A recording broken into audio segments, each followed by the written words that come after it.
Well, welcome to another episode of My Southern Exposure. Today is Monday, March 15th, 2021.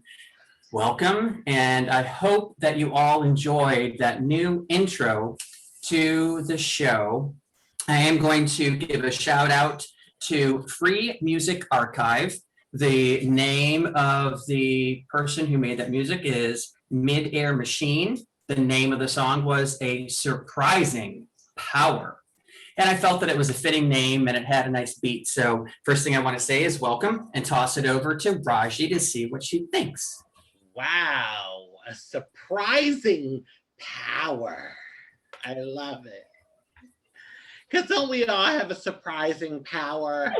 Like, sometimes something in life happens and you just don't realize, your strength to be able to get through it. I mean, so yeah, I love it. That's kind of like a testament to what this show is.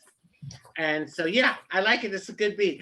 I just kept seeing myself on a beach dancing around a fire with drummers. Technically, that was a drum and bass jungle selection from electronic music, because that's my favorite. Okay, because I just kept picturing that. I was like in a full moon, and I'm just like, ooh. But it's good. It has a great beat. Hi, everyone. Hi. Welcome back to another edition of My Southern Exposure. And as always, we have juicy conversation for you. So go ahead and take off your clothes, get something cold to drink. And, because the reason why I say take off your clothes is because, honey, when I'm relaxing at home, I don't want anything on. This bra comes off, these panties come off, and I like to be free, honey.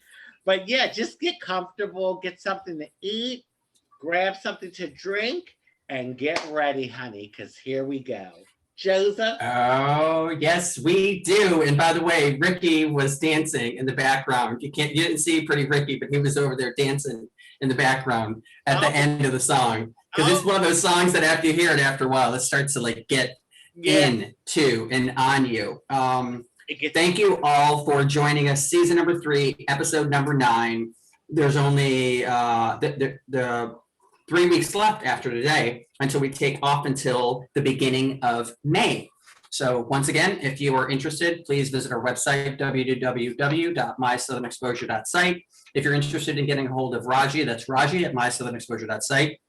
Joseph at mysouthernexposure.site. If you're interested in working for us, or with us, I should say, work at mysouthernexposure.site. And if you are an advertiser, advertise at mysouthernexposure.site. Let's just jump right into hot topics. First of all, I want to do a shout out in reference to part of what we talked about last week. It was kind of like a passing fancy, a topic, and I followed through with it last week.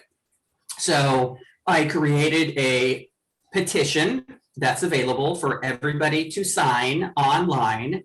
They can go to gopetition.com and you just pull up the search button and you type in the word politician, and we're the very first one at the top of the list.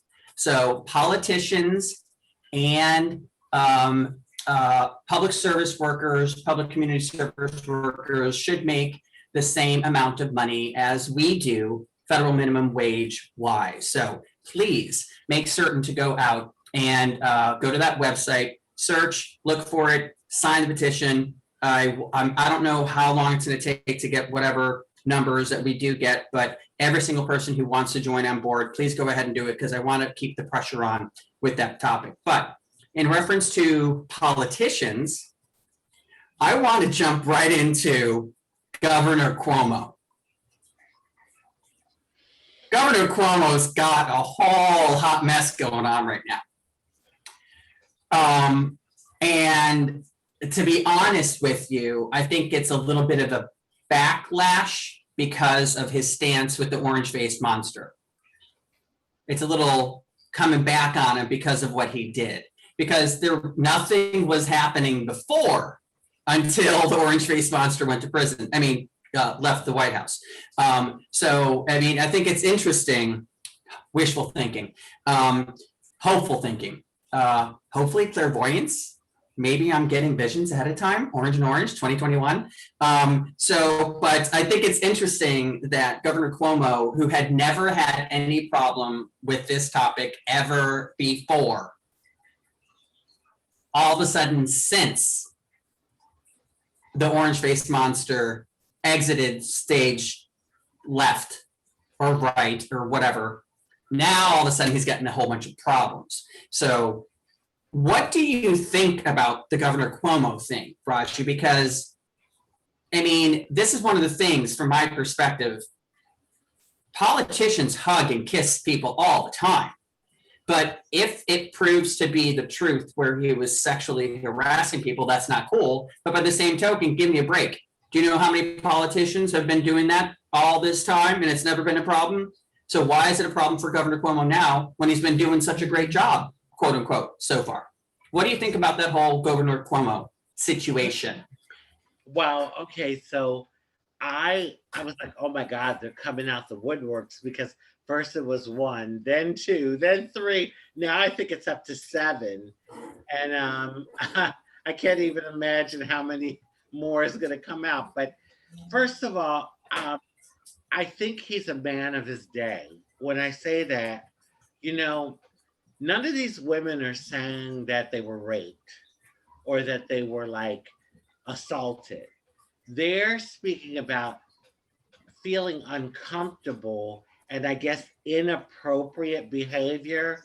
But I was talking to some women that are like older, like in their 60s and 70s, and they were saying that this is the way like a lot of men acted back in the day, and like women had to deal with it and you just brushed it off and that sort of thing. It's a new day. So I think this is a lesson to men that you really have to be a lot more careful now in the way you approach a woman, because, you know, it's a fine line. The whole thing of like the man approaching the woman, you know, that whole thing, like making the first move. So in a way, men are kind of expected to be like a little bit more aggressive in the sense of like letting you know that they like you and making the first move. And then it's up to the woman to say whether, you know, she's interested or not. And so what I'm seeing that's happening now in this day and in the world today, especially here in America, is that those things that like before weren't considered a big deal for a man to do to a woman, now they can turn into a nightmare for a guy. I am not saying that I agree with his behavior, but I myself know how men can be. I mean, like the flirtiness, and it can get a little uncomfortable when it's continuous. Like, you know, okay, the first time maybe the guy sees you, he's attracted, and he wants to let you know that he likes you. So he comes on a little strong. But then if it keeps on, then I guess it probably would be where it would be like, what's the word I'm looking for? It would be harassment. Harassment, that's the word. Yeah, harassment. So it's a very fine line. I'm interested to see where this is going to go because, like I said, none of the women have said they've been raped or assaulted. We're talking about inappropriate behavior, like being a little too touchy, being a little too flirty. I'm not excusing it, but I'm just saying there's a difference between that and rape and assault. So I wonder though, like you were saying, Joseph, how all of a sudden now all these women are coming out the woodwork. So you almost have to wonder, like, is he like is he being targeted? Like, is it now about him being blackballed, for lack of a better phrase? And so I also question that because now all of a sudden, all of these women are coming out.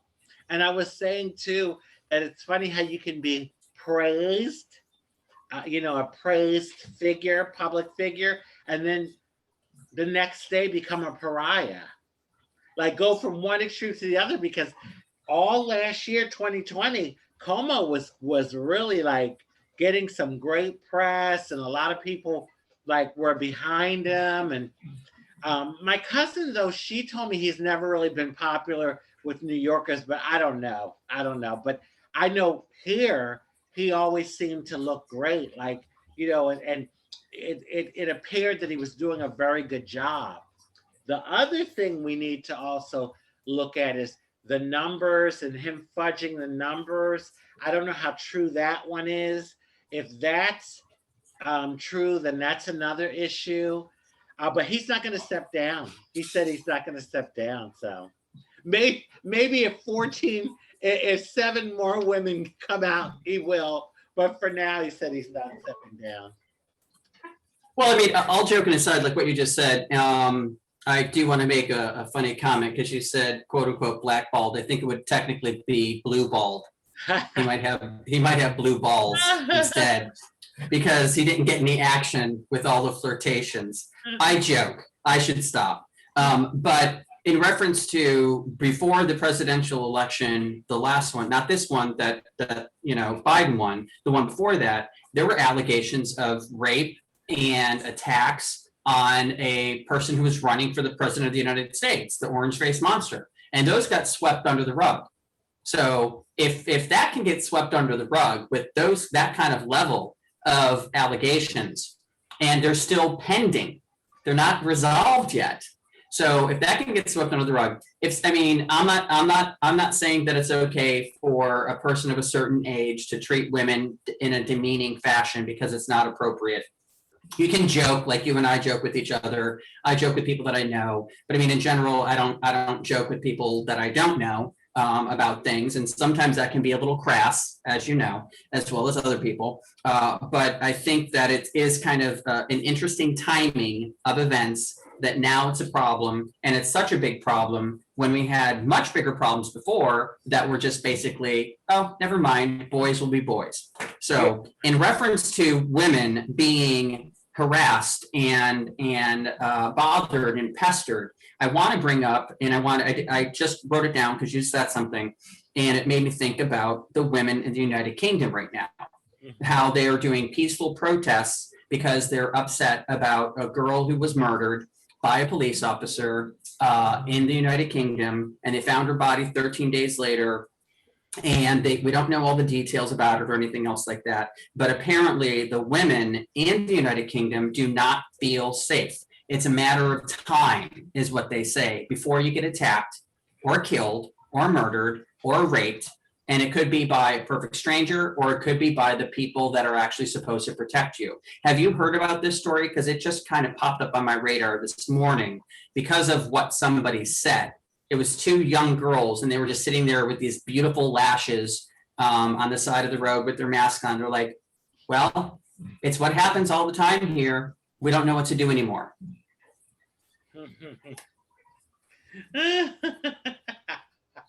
I'm laughing. What do you think about that? Because that kind of goes hand in hand with the Cuomo thing, because it's like this misogyny thing. Yeah. Well, first of all, I'm laughing at you because you were like, they're on the side of the road with their beautiful lashes. Oh, yeah, I know. I'm sorry. No, don't be sorry. It's just funny the way you said it. So, okay, I did hear about the story. Supposedly, it's a big thing over in England right now. Women are in an uproar. And really, when you think about it, if the police did murder her, you have to wonder, like, oh my God, like, is this the first one? Or has he been doing this and getting away with it? I mean, and then the question does lie, like, who can you trust? Because, we're supposed to trust the police to keep order in society and come to our assistance when we need help. So yeah, it's I heard it's a really big thing over there, and good for them. They need to be protesting. They need to, and we'll see what happens. But it's really sad. It's a shame that that she lost her life. And you know, a lot of countries around the world, the police are corrupt. Like there's a lot of like sideways shit going on, and like bribery and stuff with the police, and in a lot of these countries. So boy, I tell you. And so we have our problems here with the police, right? But then, you know, I'm sure there's other countries where, my God, like it's so much corruption. You don't really have like a legit police force. So we'll see how that plays out. But between that and the Meghan Markle thing over there, they're losing their mind. Oh my God, they're losing their They mind. they definitely got the 1-2 punch, that's for sure. And Yeah. it's interesting, I mean, because I wanted to correlate the United States with England because I mean it's interesting how it's not just here, it's also there. And that this type of behavior and this type of attention that's being drawn towards these important topics is partially because of social media. I would say the majority of it is because of social media, and it's the stories are so poignant and they're so important to share them and to get different people's perspectives. I mean, just like what you said about not being able to trust the police. I just saw a video earlier today. It was on the History Channel, and I was watching it, doing some research. I do research all the time, and they were talking about back in the Prohibition days, where Club 21 was a speakeasy in New York City, and the mayor of New York City at the time, even though it was illegal to drink, used to go down to Club 21. And they had a separate room. And one time he got so upset because the feds were there, he called, and this is on the History Channel, y'all can Google it yourself and pull it up yourself. He called the police in New York City, the mayor, and said, tow away all of the feds' cars that are on the street. Because he was trying to have his hookers and his vodka or whatever. I mean, I don't know hookers. I mean, I can't say that. I mean, officially, I joke, I jest. But he was just trying to have some fun time in a little seedy, quote unquote, bunker in a building adjacent to the actual Club 21. That was like a secret area where you could go in the Prohibition days. But talk about where you can't trust the police. So the mayor at that point, back then, I can't remember his name, he's down there drinking, illegal, doing the other stuff, illegal. And then he hears the FBI's on the other side of a concrete wall. He's like, hey, give me a phone. Hey, buddies, go tow them away. So talk about not being able to trust people. That's a perfect example as well. But it brings up a question, because I said it to Ricky earlier. I said, how was it legal for alcohol back in the Prohibition days? And then like one day they're like, it's totally illegal. And it took 3 years. Like, I don't know very much about Prohibition, but I'm gonna delve into that topic because I think it's a very interesting one. It's like, it was perfectly legal for a long time, and then they just made it illegal for like 2 or 3 years. That's crazy. And then it became legal again. Like, how can you expect people who had bars and restaurants and nightclubs, and that's where they're making their money? It's like, okay, let's just take all their money away, is what happened. Like, for 3 years, not 1 year. And like, people now are complaining because, oh, the nightclubs and bars haven't been able to be open for the last year to full capacity. Give me a break. Like, seriously. Like, back in Prohibition, that was 3 years. So y'all need to shut the front door. Like, seriously. Like, shut the front door, shut up, find something else better to talk about. But it was just interesting because you said about the cops not knowing who to trust. I just wanted to tie in those two things together really quickly. What do you think about that, though, with the Prohibition, with the mayor of New York City calling his staff to tell them to tow away the FBI cars that are in the street? Well, I mean, Grandpa Kennedy supposedly made his money off of bootleg alcohol. So I mean, that's what the the whispers and rumors are that he made his money off of that and got rich. The Kennedy family. So it was it's almost like, how can I put this? I'm trying to think of something. Okay, so it's like soda is okay to drink today.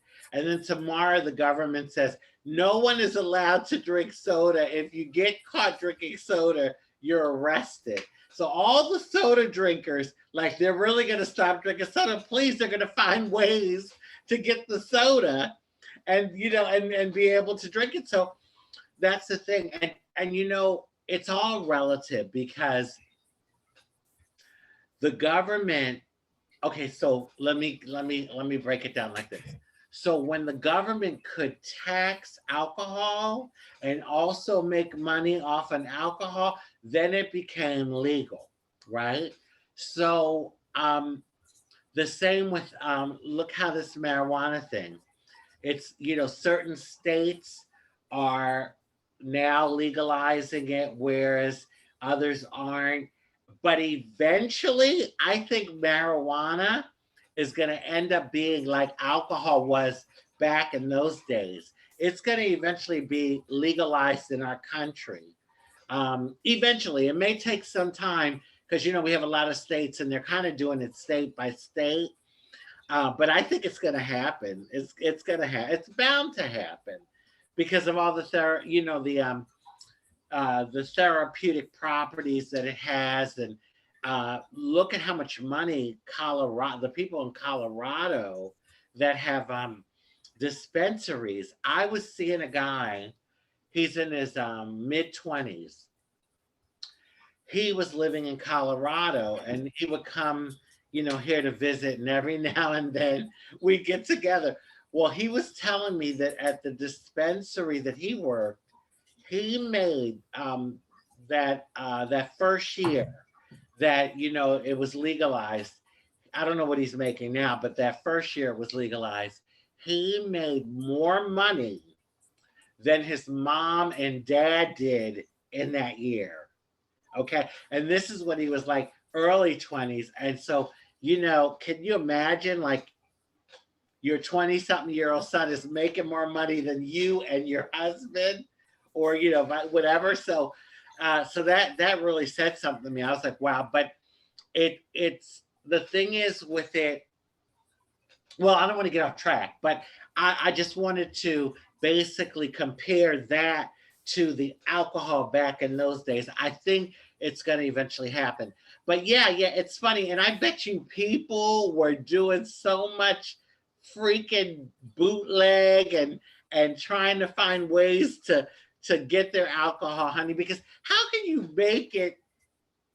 it be legal and then all of a sudden you turn around, you have a drink on that, and all of a sudden it's illegal? That must have been a nightmare for a lot of people.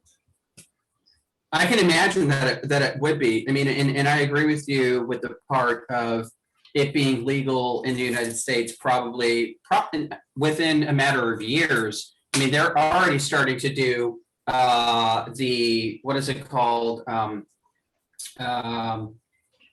Like everyday use is legal in some states. What is it called? There's a term for it. I can't remember what it's called. Mm-hmm. Like everyday use. But you touched on a topic, and I want to circle. Oh, you're talking about you're not talking about medical. You're talking about recreational. Yes. And there's a couple of states where it's already legal now for recreational. But because you brought the topic up, which I was hoping that you would, I kind of baited you with the topic. And I'll talk for a little bit because what I want to try to do is get your perspective about that CBD stuff that you use that I read about recently for your back pain and everything else like that. Mm-hmm. And because I saw it, and I mean, I've never used the CBD stuff before, so I don't really know about any of that at all. Yeah. But from what I understand, this CBD oil, and it's legal to use it. It's totally legal to use CBD oil. Um, it's supposed to be very therapeutic for pain and glaucoma and a lot of different things. And you can put it in your food and everything else. What is your experience with the CBD stuff? Because I already know part of it, but I want to pick your brain with that part. Yeah, so just a quick little fun fact. So this is my great grandmother, right?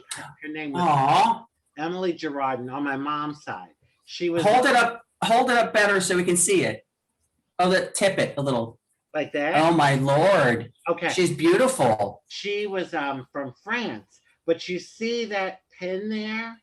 Yeah. Okay.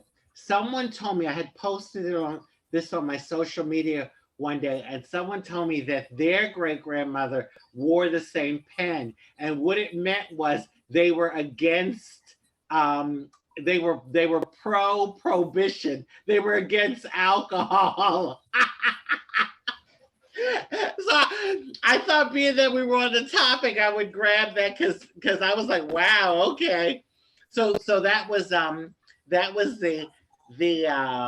like people that were against alcohol and they were Yeah. prohibition.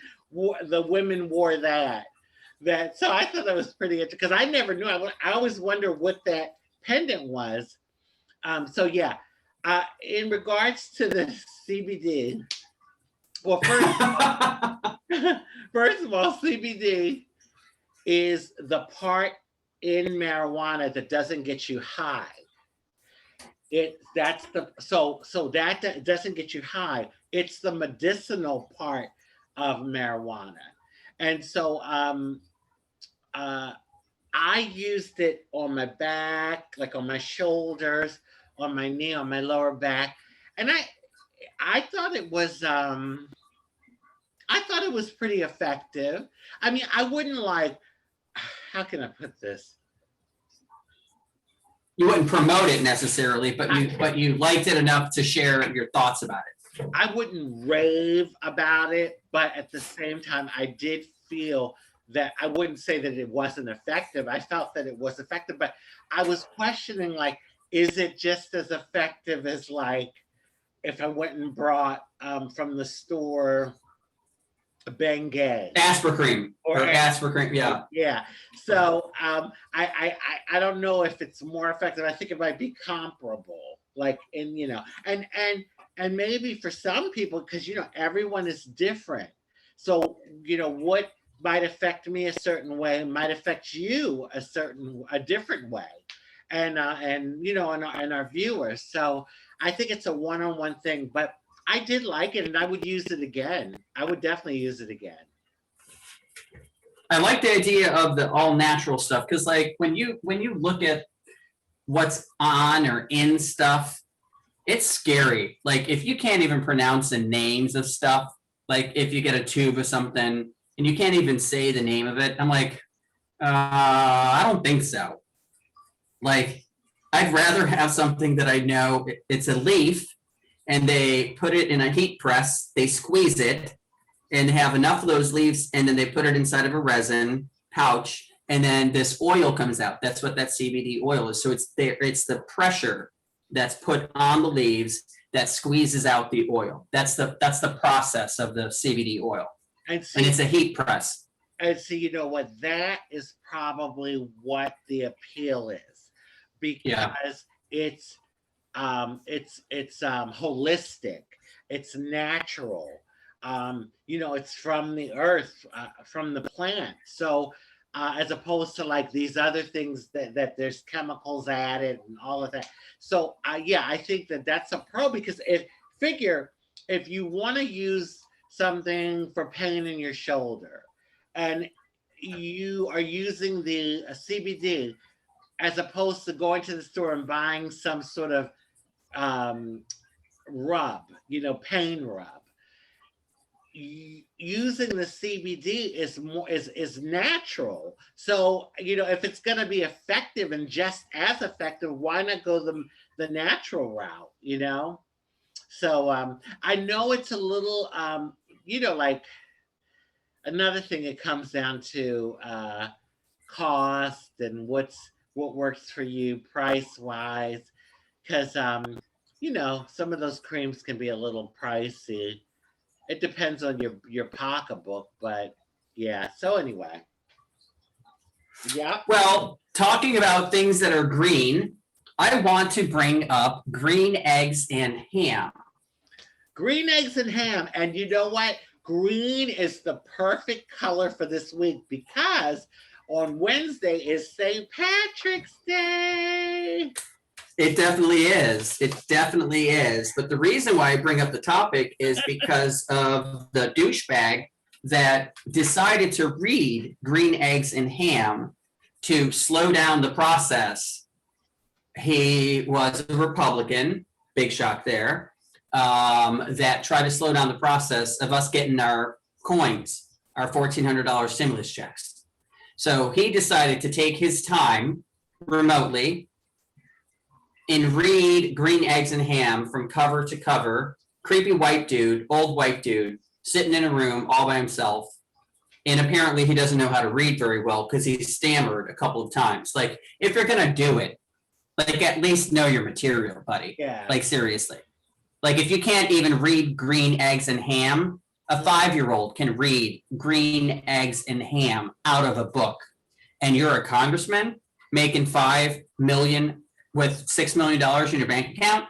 So I'm not going to say the congressman's name, but you're a douchebag. You need to find something else to read besides Green Eggs and Ham instead of wasting people's time. So just wanted to say that. What do you think about that kind of a maneuver where politicians do the filibuster and then they slow down the process to stop things from moving forward? In general, politicians, no matter which side of the aisle that they're on, it doesn't matter to me. I don't like it either way. Yeah, I think it all depends on where you stand on the topic. People that were against it, they probably love the fact that he did that because it stalled for time. It just held up things. But people like me, who I will gladly welcome any stimulus check from the government. Yeah, pissed me off. Like, get with the program and sign that thing. Get it to the president, I should say, so he can sign it. So yeah, I think it just depends on what side of the aisle you're on.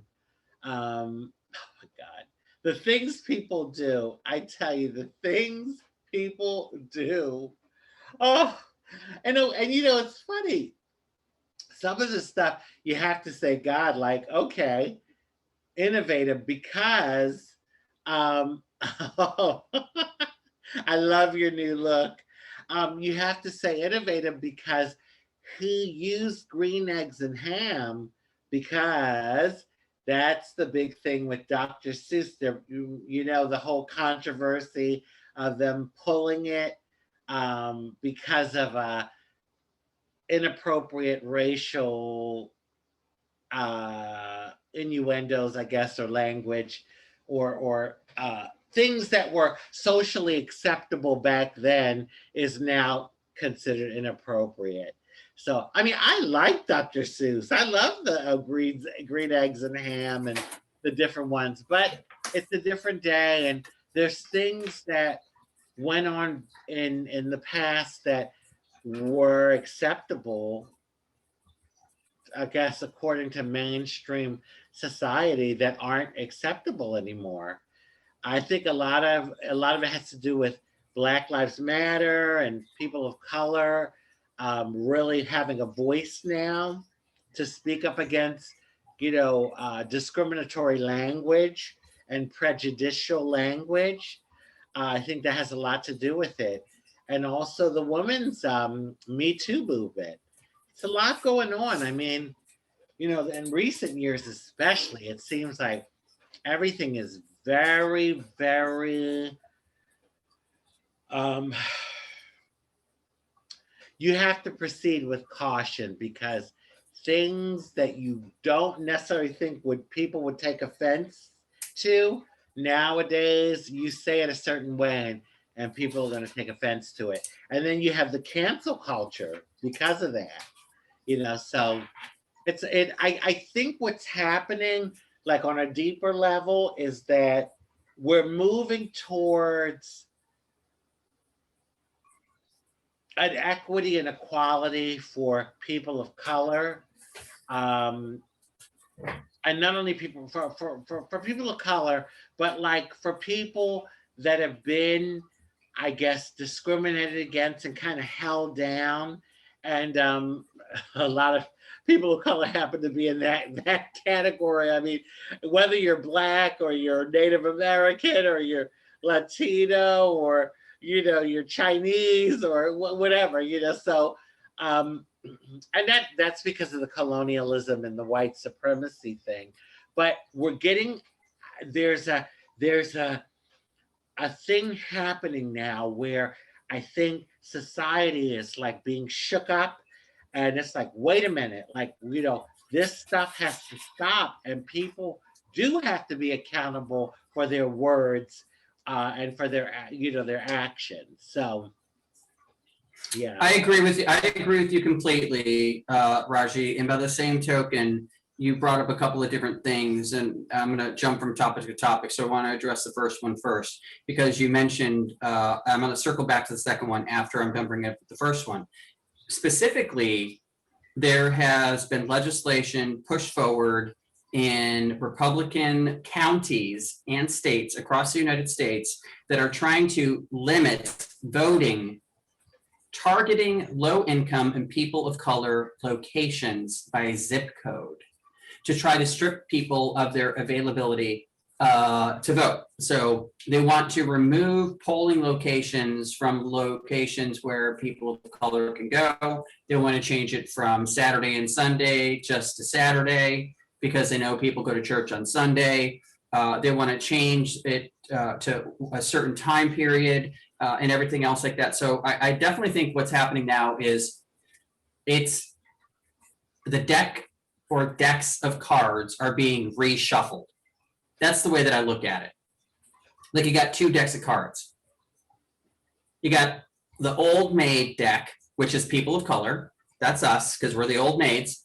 We're the ones who are the workers, the ones who put our hands in toilets and cut the lawn and jump up on roofs and all the stuff that most people don't want to do. And then you got the regular deck of cards that everything is just white and right and pretty and bright because it's easy because you've never really dealt with anything in life besides worrying about which place you're going to vacation to, the Hamptons or the Poconos. So I think it's the two decks of cards that are being shuffled together.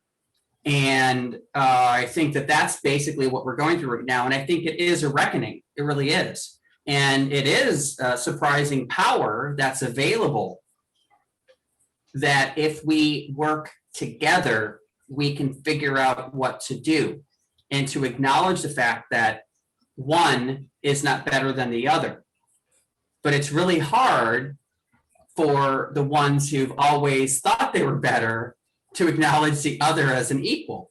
And it's really hard for some of us, not me or you, for some people who've always been the ones underserved and demeaned and pushed down to even give people a chance who are open to the idea of being equals. So I think it's basically two decks of cards being shoved together, and that's what we're going through right now. But that's what do you think about what's going on with some legislation in some of these areas with them trying to, or I should say, stripping away in some instances voting rights because they don't want people to be able to vote the next time? It's just, I think it's rooted in white supremacy. And I really do believe that a lot of far right conservative white people in this country are getting nervous because things are changing. And even though it's little by little, it's happening. In the next 10 years, I'm not sure what year exactly, but within the next 10 years, people of color, Latino people, will be the majority in this country. And so, it will no longer be the Anglo white American person. So I think I think there's a group of people that are very upset about that. They're upset about the fact that they're kind of losing the power, the supremacy, the power, and they're acting out about it. And they're going to try to do things, anything, to kind of slow it down or stop it. But I think we're at a point now in our existence that you can't stop it. You can do shit and maybe it'll slow it down a little bit, but you can't stop it. No. Mm-mm. Nope. Nope. Talking about slowing things down. Nope, you can't. Talking about slowing things down in time. How did you deal with pushing the clock forward on Sunday? Oh my God. It looks quite different in the morning. It looks quite different in the morning. Like it's dark at like 7. I'm like, wait a second. Usually it's 7 o'clock. The light's coming in and it was still dark. I'm like, how is that possible? Oh, right, because it's still 6. And it's almost like when it's still dark, you still want to be in the bed, sleep in a way. Exactly. Oh yeah. I mean, my body will adjust eventually. I'm feeling a little bit because it just happened, and your time clock has to adjust. I don't know this daylight savings time. I don't know. There were some people that wanted to stop it. My mom. They did, and I think that it would be good to just do away with it. I don't even understand it, to be honest with you, why it's even necessary. I was little, but my mom told me they did stop it for 1 year in the 70s, but then they decided to go back to it. I think it was in the 70s. Yeah, I was little, so I didn't realize it, but she was saying that they did stop it for 1 year. They didn't do it. So I don't know why they decided to do it. Who knows? I mean, and I have people around the world that I know, like, my cousin in Trinidad. She's like, oh, now we're on the same time. So, because she was an hour ahead of me. And then the one in my friend in England, he was 5 hours ahead. Now he's just 4. But that's only for 2 weeks because they're going to spring forward in 2 weeks. So they do it over there. They do. I'm not understanding supposedly they say that in the summertime you want more daytime. So that's why they supposedly do it, because in the summer you want to have longer days because the weather is nicer.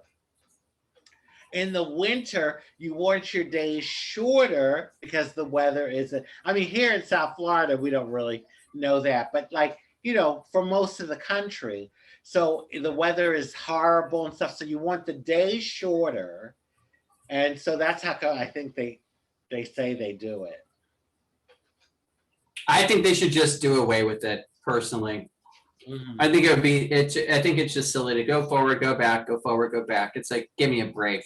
Mm-hmm. I mean, and then like it throws you off. It's like, what day of the week is it this time? I mean, we, spring forward and fall back. We know that. But for the most part, I think it's a really silly thing to do. I don't understand it, but I understand the premise behind the idea of if what you're saying. I didn't realize that they did it in other countries, though. I thought it was just a stupid American thing. I didn't know that they did in other countries. I mean, wow. I know for sure England, but because yeah, in 2 weeks they're gonna do it. But what about this? What if you lived in Alaska and you had to deal with nighttime for 6 months? How would you? I wouldn't do that. How would you deal with that? Or, well, nighttime, I think, for 6 months and daytime for 6 months. I don't know how they do that. Yeah. I don't know how they do that. Oh, you know what? Because we have, a presence in Alaska. with our show, I'm going to do a shout out to you in Alaska. We would love to have you on the show to tell us what it's like with 6 months of sunlight and 6 months of daylight. I mean, sorry, 6 months of sunlight and 6 months of darkness, because I would love to pick your brain, because that seems absolutely impossible. Okay, so I don't know how it works. So when it's summer here, so basically from now until the end of the year, it's dark up there, right? I'm not sure It's what like, happens. I don't know when that happens, Yeah. but I mean, they're having warm weather, so it's warm outside and it's nighttime. And then it's cold when it's daytime. I don't get that. So like for 6 months, it's cold and the sun's out. And then for 6 months, it's warm and it's nighttime. Yeah, I would be interested to hear from them. Yeah.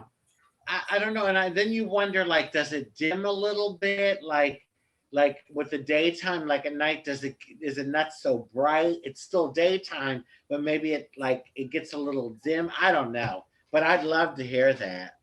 Well, I'm gonna probably do a little promo up there, and then I don't know, try to reach out to the people in that zip code, that state, spend a couple bucks and try to target the people that are in that area to try to get some kind of a interaction with them. I think they're 4 hours behind us, or 3 hours now. I don't even know anymore. I have no freaking clue. But I think it would be interesting to get your perspective. If you're in Alaska and you watch the show, please reach out to us. You can contact us and visit us on our website or Facebook or Twitter or Instagram or the Twitters, the Instants, and I don't even remember all of them. All of your social media platforms, just go ahead. My Southern Exposure. You can find us. So if you're in Alaska, go ahead and holla at us. So I do want to talk about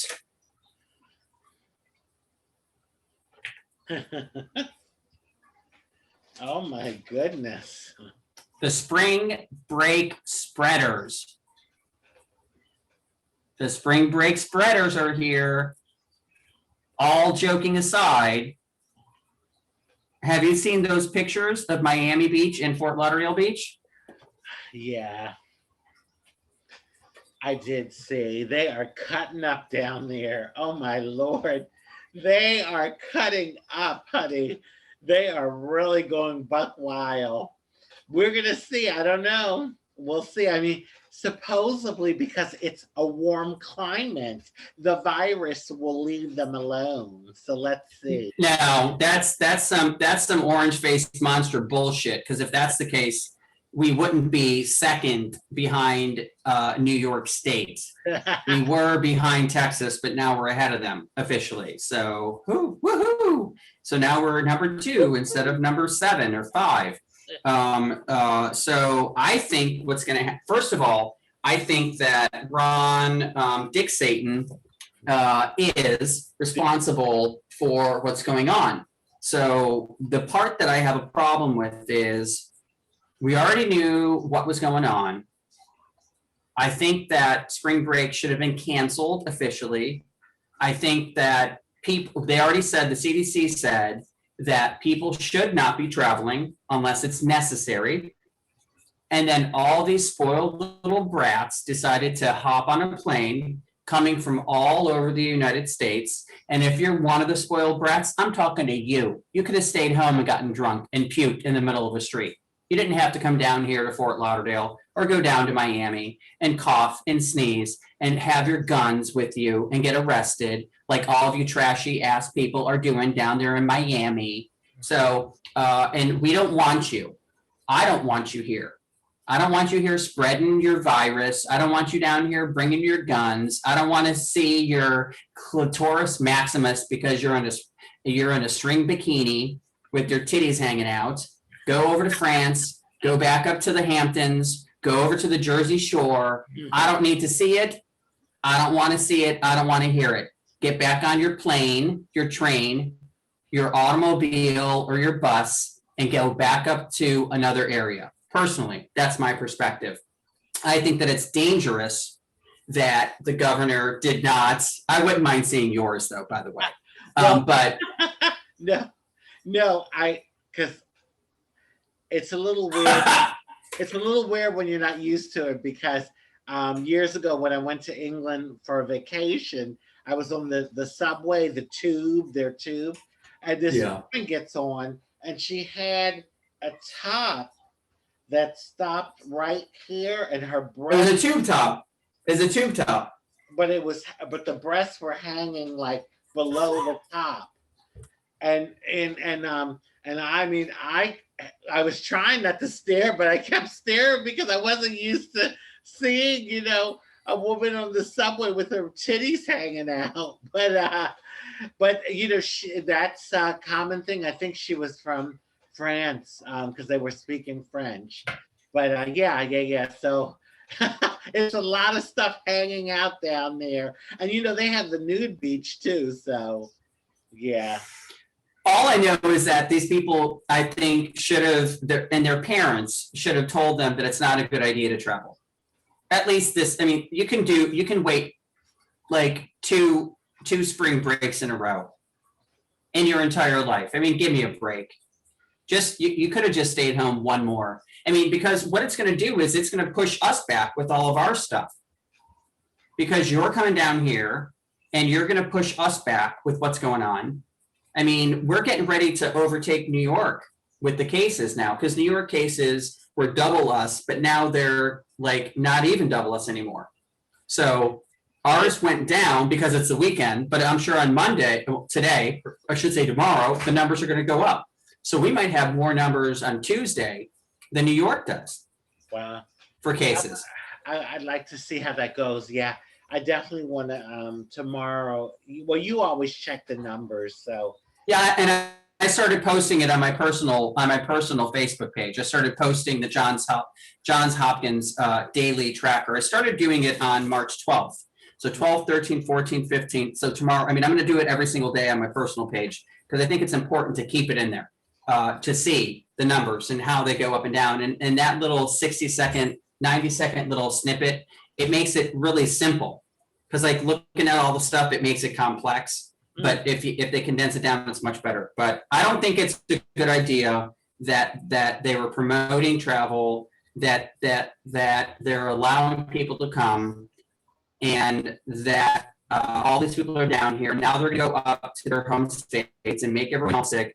And you'll be able to see because they're on that Johns Hopkins website. It shows like, I don't know, like a flashlight when you turn it on and off. Mm-hmm. Like when you turn a flashlight on and off, you can see the light. So it shows the intensity of how in different areas of the country that now there's more cases, now there's not. Now there's more cases, now there's not. And you can see where the cases are coming from and to. And if you look at the ones also that are available online from when the beginning of this started, it really started just in China for like, I think 5 or 6, well, I think almost a week. Mm-hmm. And then it spread to India, and then it spread to Iran or Iraq or whatever like that, Egypt. And then it hopped over to Europe, and then it hopped over to the United States, and then it went to Canada, and then it went to Alaska. I mean, it's because of travel. So you can't not acknowledge the fact that travel has a direct correlation with the spread of illness, whatever the illness is. Well, yeah. I mean, we're living in a world now where I think people travel more than ever. Even like I think if you look at the 1918 Spanish flu, I think the reason why the numbers weren't as high is because the world wasn't traveling as much then. 1918, people weren't flying like all over like they do now. So, this virus spread quickly because of that. It spread very quickly because of that. So, I'm not sure how many people died in the 1918 Spanish flu, but And I'll pull it up while you're talking. I'll pull it up while you're talking, honey. yeah, and I'm also and then also how many infections there were too. But I have a feeling that this one is worse. I could be wrong, but I have Well, according to this, it says, what? oh my Lord, How many 675,000 in the United States. died? Yeah. Wow. So And we're almost there. We're almost to the Spanish flu level because we're at 550. how does it say how many worldwide? I can find out how many were infected, but worldwide, more than 50 million people died. 50 million. Yeah. Wow. 50 million people died. Oh my God. And how many The United States only had 675,000 that died from the Spanish flu. worldwide now? How many people have died? I think like 2 million. Yeah. So, okay. So it's probably, and I'm glad we checked that, because when I was talking, something was telling me, I don't know if the numbers are right, what I'm saying, but I think the COVID spread faster because of the way the world travels. I think more people died during the Spanish flu because they didn't have the health care up to the standards that we have our health care now. So, Well, yeah, I agree. I agree with you with that. But I mean, the fact is that because of all the variants that we're talking about, this is going to be something that we're going to probably be stuck with indefinitely, possibly for the rest of our lives. so you think it'll just be like the flu, like it'll be like I'm not saying it's just like the flu. Clearly, it's not. I mean, it's not just like the flu.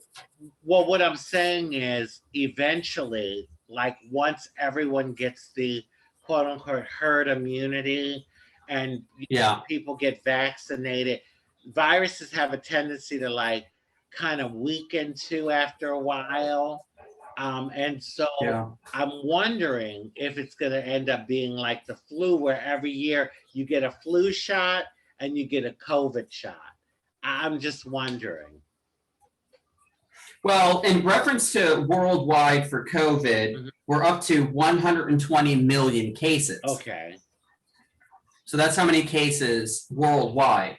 Now, in reference to the deaths, we're at 2.65 million. Okay. Instead of 50 million. So if you're going to look at like the win-win, I guess we're winning because it's not to 50 million yet. And I don't know how long the Spanish flu took. If it took, and also, how many years did that take? I think it was a 2-year thing. It was a 2-year thing, 2 or 3 years. But this is the other thing too. Our world population wasn't as big then either. What was the world population in 1918? Oh, good Lord. You know what? Let me see. And this is population 2000, what? 18? 1918? Yeah. 1.9 billion. And we are now 30. I thought we were at 30. 30 How many billion are we now? No. I thought we're almost 8 billion. We're not. We're almost. We're 7 point something billion. Oh yeah. We're almost 8 billion. Yeah, almost 8 billion. So yeah. So I mean, as of now, the Spanish flu was way worse. But yeah. I think and when I was talking, something said, you know what? Check that, because I think the difference is COVID probably spread around the entire world faster than the Spanish flu, because of now in this day and age, we're doing more travel. But back then, a lot more people died because the medical care wasn't as advanced as it is now. So it's interesting to see, because you figure we have more population than back in 1918. 8 times more population. Right. And in 1918, 50 million people died. So that was a big chunk to the world then, because And 500 million were infected. we're infected. 500 million. But I mean, and it took 3 years to February 1918 through April 1920. Yeah. Okay. So I had- basically 2.5 years. I had it feeling like 2 to 3. Yeah. Yep, you're right. Mm-hmm. Yeah. So once we get to maybe like that same time period with numbers, and I hate to say to wait and see, but once we get to that same time period with the numbers, then it'll be interesting. Not interesting. Mm-hmm. It'll be necessary to compare the data. It'll be necessary to compare that data. I mean, they had 4 successive waves of the virus.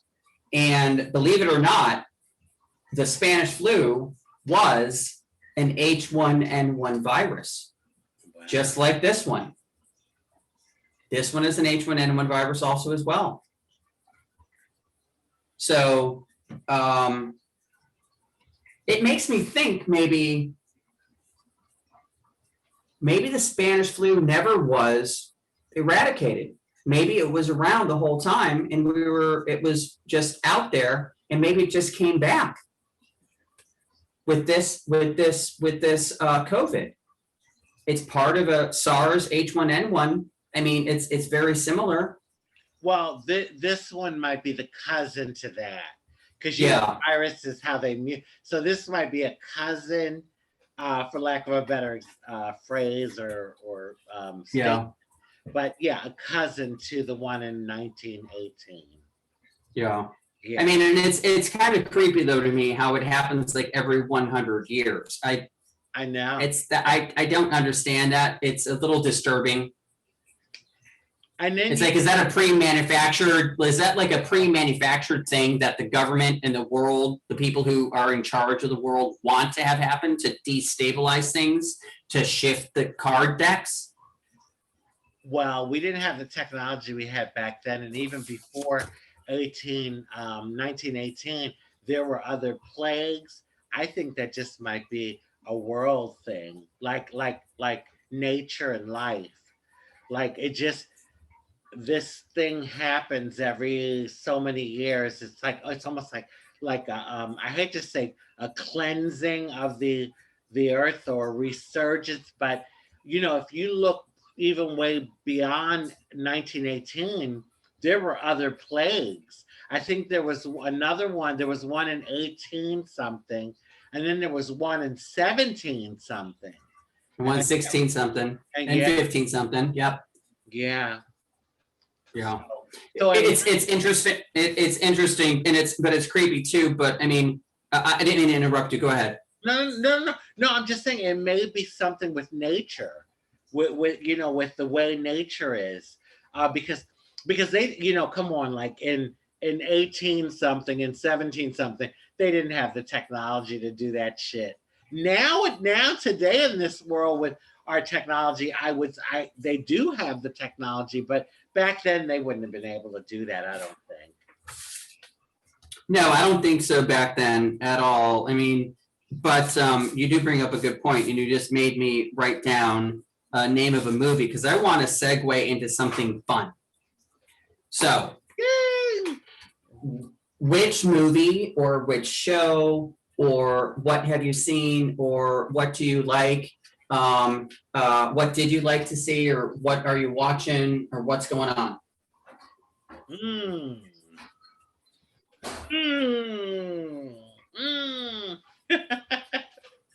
Well, I didn't see a movie this past week. Last week I talked about the two that I saw, Coming to America and the United States versus Billie Holiday. I saw United States versus Billie Holiday because of you. Mm-hmm. It was good. What did you think of it? Oh my God. First of all, I feel so bad for her because I feel like that person, the director who did that movie, I feel as though because he was a person of color and also he shined light on things that were uncomfortable, but then by the same token, it showed and displayed her in a favorable light, even though she was doing things that were not necessarily good choices. But she wasn't making the choices on her own. She had people around her that were fueling her addiction. And I feel like the end point of view from my perspective was she just needed some help. That's all she did. She just needed some help. She needed some help. She was okay. First of all, she was super talented. Yes. And she was also an activist because she refused to stop singing that song "Strange Fruit" when the American government was telling her not to sing it. And so she wanted to stand up because she knew that lynching was wrong. And so she was an activist, but she had a drug problem and an alcohol problem. And the government knew that and they used that to hurt her, to keep her down, and to also destroy her. So, the whole thing of let's keep the bitch on drugs. And, sending African American men agents in to infiltrate her circle so they could seduce her and have her like be encouraged to do the drugs. You know, I almost, the word that comes to me is vindicated. I think this movie vindicated her because I now have so much more respect for who she was as a person. I agree with you completely. I completely agree with you. And actually, I have the lyrics printed out here and I'm going to read them. And I think now recently, the song has kind of jumped up on everyone's radar. The lyrics to Strange Fruit, and I'm going to read it. I'm not going to sing it, but I suggest that people go ahead and pull up the original, and then they also watch the movie. Southern trees bear a strange fruit, blood on the leaves and blood at the root. Black bodies swinging in the southern breeze, strange fruit hanging from the poplar trees. Pastoral scene of the gallant South, the bulgent eyes and the twisted mouth. Scent of magnolias, sweet and fresh, and then the sudden smell of burning flesh. Here is a fruit for the crows to pluck, for the rain to gather, for the wind to suck, for the sun to rot, for the tree to drop. Here is a strange and bitter crop. I printed off those lyrics, and it was because of our discussion that I watched the movie. And watching it, it was a very powerful movie, and I'm happy that you mentioned it. And then it made me look into the story even more, and the more that I read into it, the more I got pissed off for her. And I hope and pray that maybe, first of all, she's living in infinity because of what she did. Yeah. We're talking about it now still. So those words are being repeated and sang and heard over and over and over and over again. And some of those same things are still happening now, still today. It's still legal. They have not made it illegal to do lynching. It's 2021, honey. They had not taken. There's still a federal law that's in limbo. I didn't even know that. It's still not illegal. Oh. It's still not illegal. Wow. Oh. It is still not illegal. It is in limbo. The law for anti-lynching law is still not made federally illegal.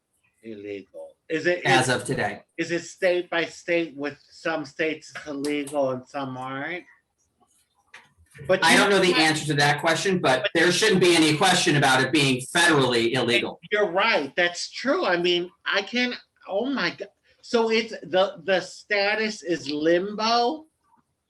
Limbo, yeah. I'm gonna pull it up while you talk about it, because I know I just shocked you by saying that. No, I can't believe that. See, that to me, that speaks volumes to the racism in this country and the fact that this country was built on slavery. And, you know, I cannot, based on the history of slavery and, you know, Jim Crow and all that went on, the Jim Crow laws for the South, that I can't imagine they would not have made that law or made lynching illegal. That is crazy. I think we talked about it a little bit last time, but I wanted to just come full circle with it because it was Rand Paul that held it up in January 5th of 2020. So on February 26, 2020, the House passed a revised version, the Emmett Till Anti-Lynching Act, by a vote of 410 yays to 4 nays. I don't know who those 4 people were that said nay, but apparently maybe, you know, they will get their comeuppance. As of January 2021, no anti-lynching bill has passed by both houses. And the person who stopped it was Rand Paul in the Senate. And did they say why? What was the reason Yes. he gave? Yes. The reason why he gave it was a dispute over legislation to make lynching a federal crime has grown fierce as Congress turns its attention to issues of race and law enforcement amid protests across the country.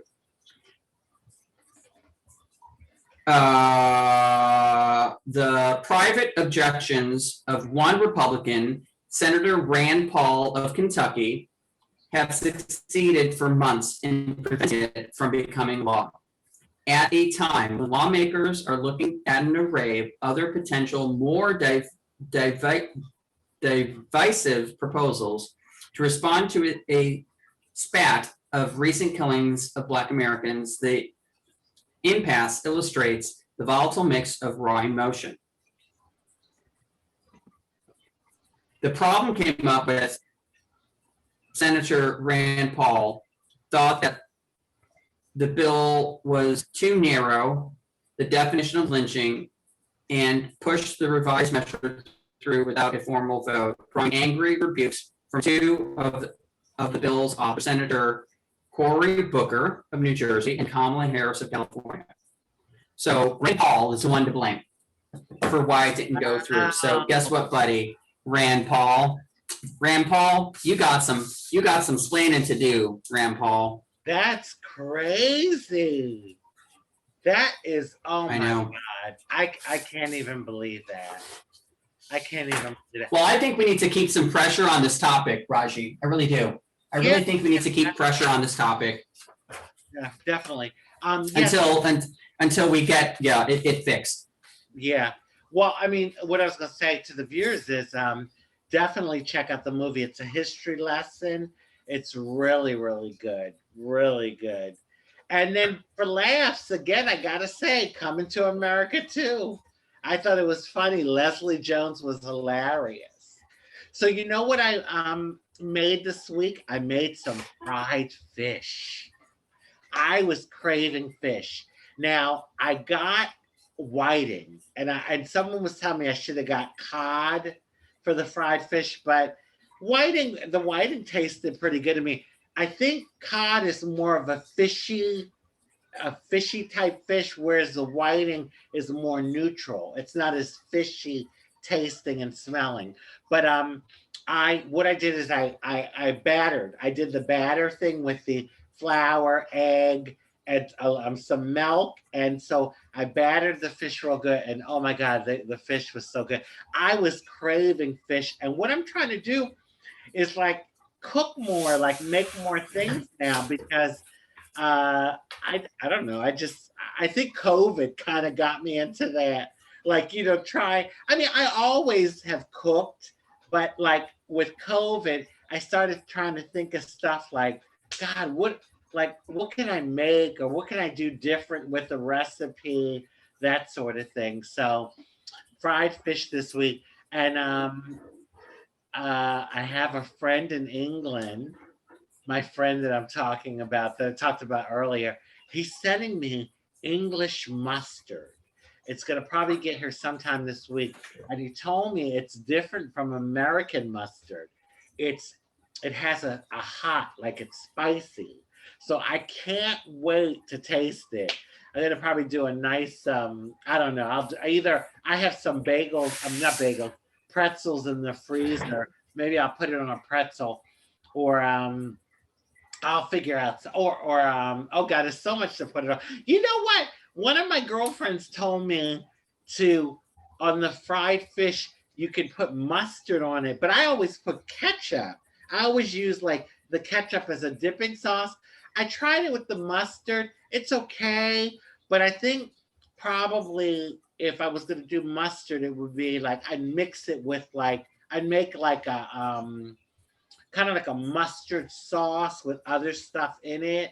The just the raw mustard, it didn't taste the greatest to me. Now ketchup, honey, and fried fish, delicious. I've never used ketchup on fish before. Oh, Now, you- when you say whiting, do you mean like was it pollock or what kind of fish was it? You said white, like a white fish. It said the name of the fish is whiting. It said it on the pack, whiting. Huh. Interesting, because I've never heard that. I've never heard that brand before, but I want to definitely try it. And I'm going to try to make those potatoes that you sent me the recipe for also as well. Oh I yeah. mean, we cook all the time. In reference to movies, I thought that I might have had a private conversation, and if I'm repeating for the people at home, Tom and Jerry was absolutely hysterical. If I repeated from last week, I apologize. And what I am looking forward to seeing is the brand new Godzilla. There's supposed to be a brand new Godzilla coming out. Okay. I think it might be today or tomorrow or the next day. It's coming up soon. I'm looking forward to that. And I haven't seen the Coming to America thing yet, but I'm gonna probably have to just go ahead and download it or whatever. But it's interesting that you bring up good movies because circling back to politicians, or I should say political people, or people that we all know about, Andrew Cohen, former orange-faced monster attorney who is finishing off his sentence at home. I think today is his last day of his sentence. March 15th, I think he's done, and then he's gonna be on probation. He's been at home because of COVID, and he wrote a book. And apparently, Andrew Cohen's book is #1 on the bestsellers about the orange-faced monster. Wow. And they've turned it into a screenplay, and they're making a movie.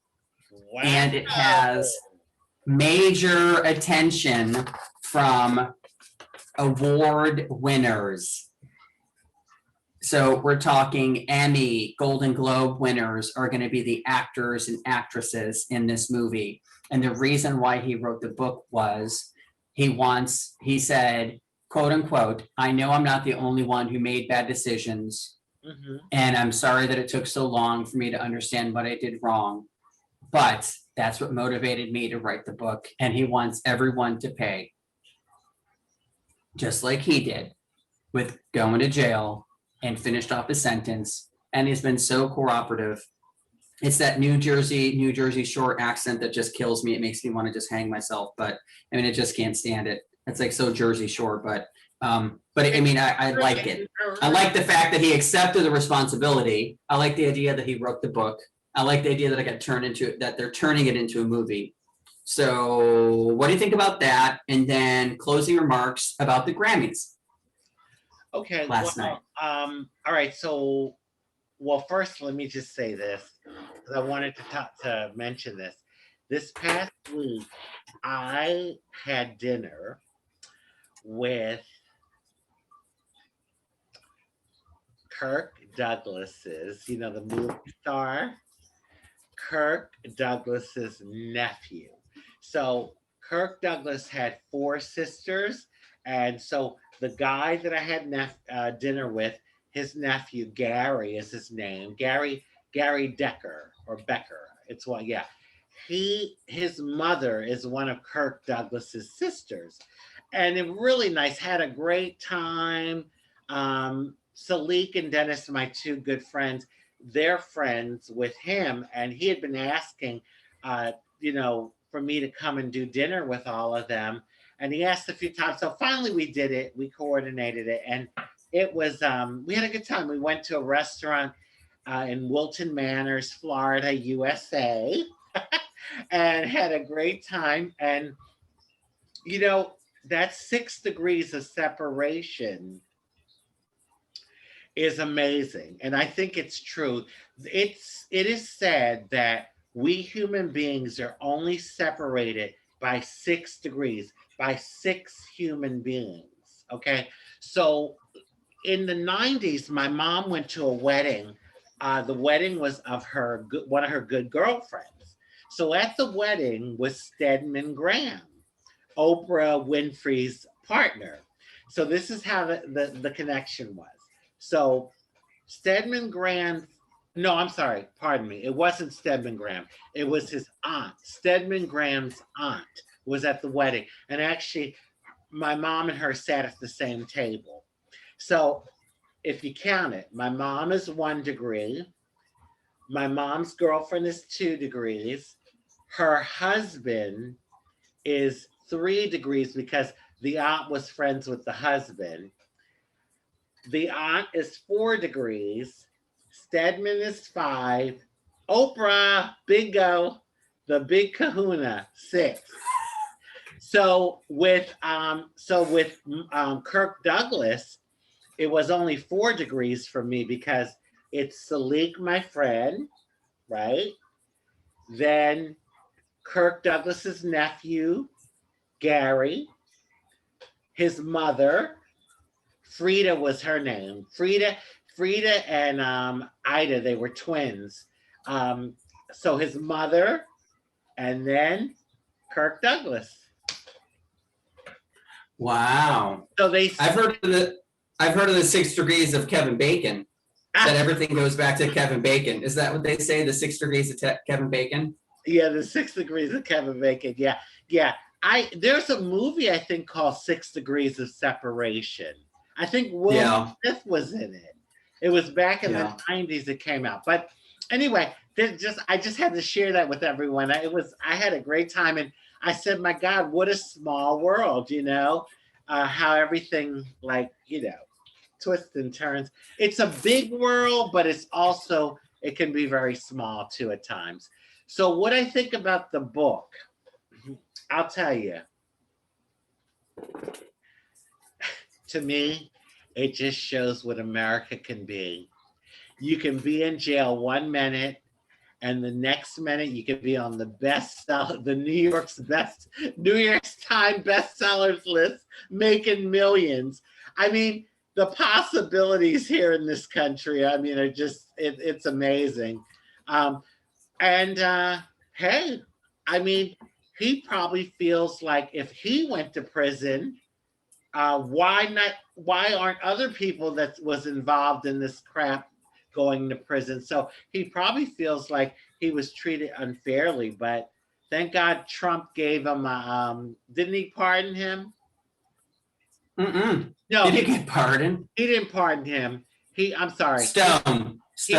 He pardoned the other one. I forgot which. Yeah, Stone. Yeah, it's. I mean, but anyway, it's. I swear they're all a bunch of something else. I tell you. But yeah, I mean, hey, more power to him if he wants to write a book and it gets on the New York bestsellers list. Hey, why not?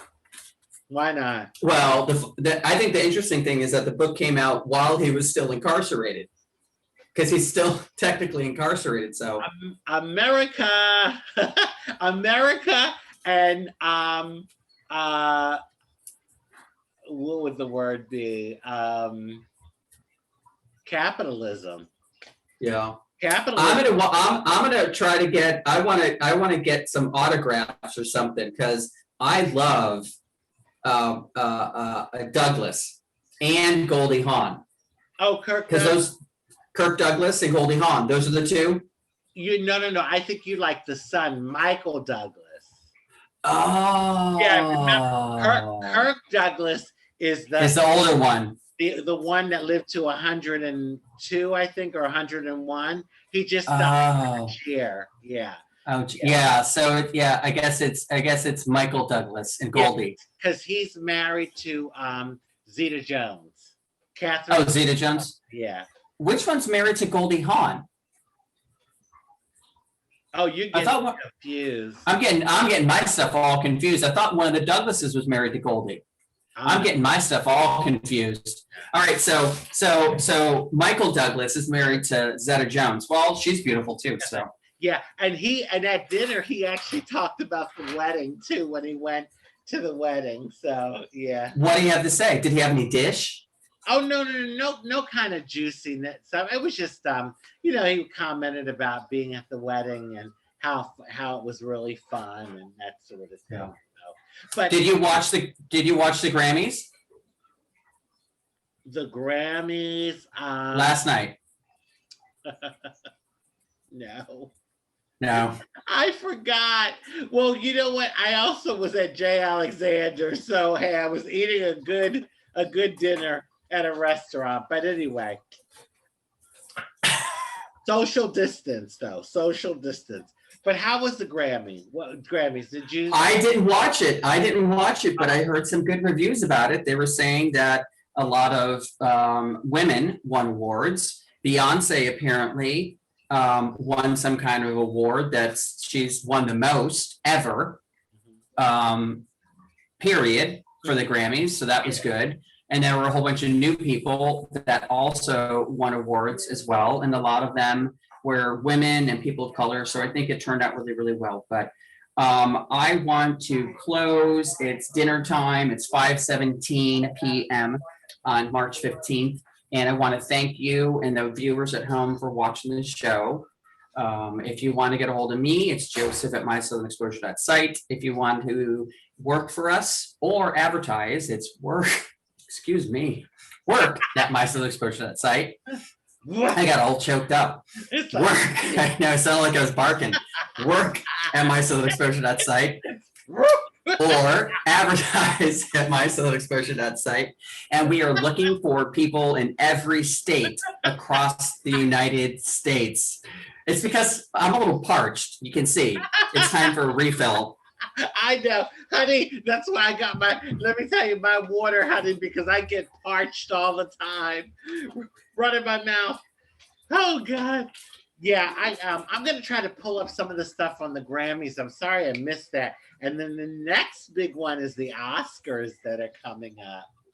Yes, they are. So I want to say thank you very much to everyone at home. I'm going to leave it up to Raji to say good night to everybody. Thank you very much for watching. I'm going to leave it to Raji to close.